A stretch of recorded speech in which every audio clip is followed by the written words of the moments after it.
right, so we're going to have a discussion. This Soulsborne Academy is not going to be one of where I'm going to show you about stats or how to buff up your character or how to parry or do any of that stuff in any of the games. We're going to talk about something that's rather serious. It's gatekeeping in the Soulsborne community. This is a topic I've wanted to talk about for a few months, actually, because I've seen so much of it, so much of it. And I feel like I would be remiss if I did not discuss this at some point, because there's a lot of it that goes on in every community, but I feel like it's especially prevalent within the Soulsborne community. I've had people who have told me, oh, you're reviewing a game that you can't even play. It's annoying. It's something of where like people question you if you have like a health bar that's as long as the screen. So there's a lot of gatekeeping. There's a lot of people saying you shouldn't use ashes in Elden Ring. You shouldn't use summons. You should only use a knife and, smoke your coffee. So, they don't tell you to smoke your coffee. I don't think you even can smoke coffee. Can you smoke coffee? Point is, it's a lot of ridiculous gatekeeping. And I want to talk about some points today about this in ways that we can possibly mitigate gatekeeping in the future. Will I possibly be listened to? Who knows? Probably not, but at least my voice is out there and it's gonna land somewhere. If it lands somewhere, then hey, my job is done. So the first thing that I've noticed is one point that I actually mentioned before was gatekeeping in a way of where you're telling someone how to play. This is annoying and it's gotta stop, honestly, of where someone will say, oh, you're not allowed to use ashes in Elden Ring. You're not allowed to use summons in any of the Dark Souls games. If you do co-op, then you're not actually playing through the game. There's one that my friend Emolition has gone through of where if you beat the boss like right away, you're not giving the boss a proper time to like marinate, I guess, and beat you. It's ridiculous. There was one boss that I beat for like, I think it was the first time I went in to Bloodborne. It was a cleric beast, and I got that guy in one go. I was very proud of myself. I still gloat about it to this day. And it was one of those things of where people were telling me, you shouldn't have beat that boss so fast. Why are you beating this boss so fast? A lot of other people were like, oh my God, that's amazing. Congrats. And I focused on that more so because, I had my head on my ass at the time. In a good way, in a healthy, egotistical way, shall we say.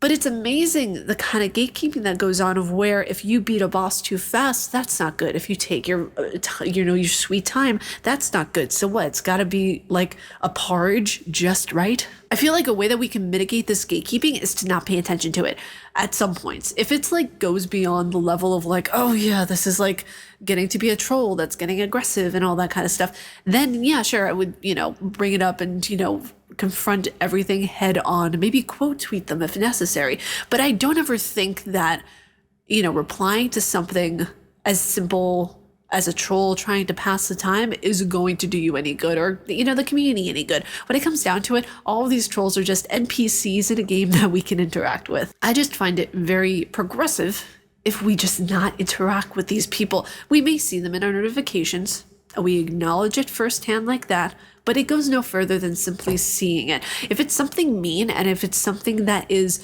derogatory or any of the sort, I feel like that's when we should bring awareness to it. Even then, I feel like sometimes it's not good to bring attention to it because then you're just giving that person what they want. Critiquing a player's playstyle is completely pointless because you're only critiquing the way they play. I feel like if you want to critique anything, critique the way you play instead, because if you are uncomfortable with your skill set or whatever it is that has a person so wild up. And when I say you, I mean you just in general to people who gatekeep. I don't mean like you guys or anything like that, I feel like it's a much better use of time if someone looks at their own playstyle and sees, okay, where can I work on this? Where can I see where it's most beneficial to me? Or where can I see how this can improve my playstyle or anything like that? However you want to play, that's the right way to play because Souls games are so subjective in that manner. If you want to use ashes, use ashes. If you want to use summons, use summons. If you want to have a friend's help, have a friend's help.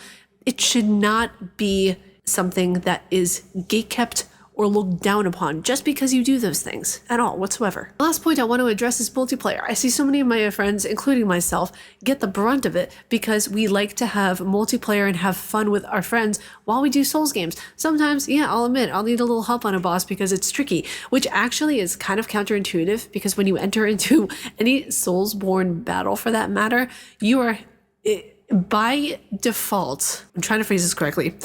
Whenever you enter into that battle by yourself, the boss is easier. But whenever you enter into that boss battle with another person, it ups the XP of the boss. So it becomes, in a sense, a lot more difficult. But it's also a lot more fun doing it with friends. And I love that Bloodborne, Souls games, I love that you can do co-op with different people. The people that come in on co-op are some of the most friendly people I have ever met. As you guys saw by my last episode of the Bloodborne DLC of the Hunters, it was so much fun. It was so much fun. When someone gatekeeps or says that you shouldn't really play with another player, or you guys shouldn't do co-op, it's just their own insecurities with their own playstyle. That's it. It's just their own insecurities and them just being gaming purists when it comes down to it. When we see someone who is absolutely confident in their playstyle, you don't need to gatekeep. You're just happy for everyone else who plays the game because it's fun. It is a fun franchise. I know not a lot of people think so, but it is a fun franchise. And at the end of the day, play how you want to play.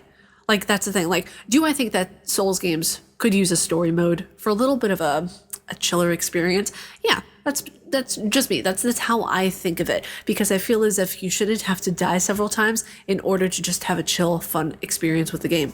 But that's not how Souls games are, and I accept them for what they are. I know a lot of people want difficulty levels. For me personally, I don't see how that could benefit the game in the long run, because difficulty levels wouldn't make Souls games, you know?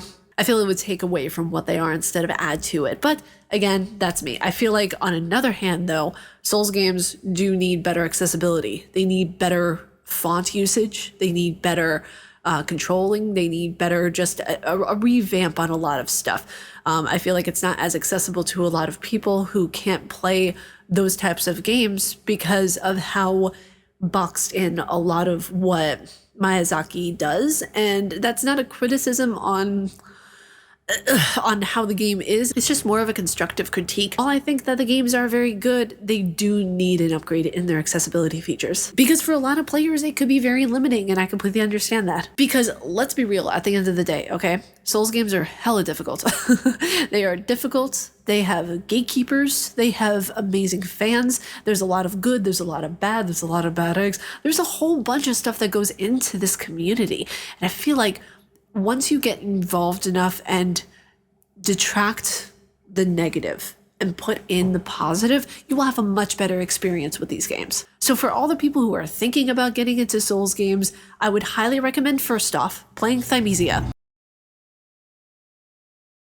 Because Thymesia is one of those games that is so beginner friendly to new players who want to try out a Souls game but don't want to fully commit to Dark Souls just yet, or Bloodborne or Sekiro. Sekiro, I think, is the hardest Souls game you will come across, so I would recommend playing that one last. But yeah, that's basically the video for today. I just really wanted to talk about gatekeeping and just discuss this with you guys because I hate it. I hate it so much that people feel the need, some people feel the need to gatekeep and tell others how to play and what to use and how to heal and how to do a fat roll and all that kind of stuff. It's nonsensical to me. Play how you want to play, ignore the trolls, and understand that if you want to get better, practice is necessary. Learning from more advanced players is crucial, and understanding that it's okay to take breaks. You don't have to finish the game all in one fell swoop. You can take your sweet time with it. But yeah, I hope you guys enjoyed this video. If you all like my face and what I do, please be sure to subscribe and hit that bell down below. I make videos every day here on YouTube. May you find your worth in the waking world, dear hunter. Stay casually nerdy, and I will see you all in the next video.